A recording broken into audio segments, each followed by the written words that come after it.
வலிக்குதே. ஐயோ வலிக்குதே.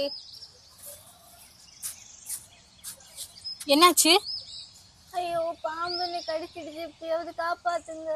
ஐயோ பேடிக்கண்ட விஷத்தை ഞാൻ എടുത്തോളാം.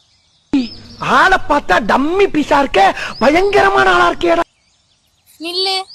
விஷமா? அது போதை பொருள், அது சட்டப்படி குற்றம். எடுக்காத. എനിക്കേ റൂൾസ് தெரியாது. என்கிட்ட ரூல்ஸ் கேக்குறா? ஐயோ இவங்க என்ன காப்பாற்றாங்களா மாட்டாங்களா? அப்ப ஆம்புலன்ஸ்க்காவது கால் பண்ணி ஹாஸ்பிட்டலுக்கு கூட்டிட்டு போங்க.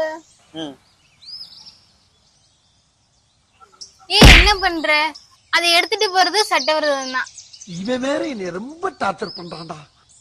அட்லீஸ்ட் என்ன வீட்டுக்காவது கூட்டிட்டு போங்க நீங்க. அதுவும் ஒரு வகையில வீட்டுக்கு கொண்டு போற மாதிரி தான். ஐயோ பாம்பு கடிச்சதை விடுவாங்க, பேசுறது கேட்கும் போது மயக்கமா வருது. ஐயோ ஐயோ பாவம், இந்த சின்ன வயசுலயே செத்துட்டா.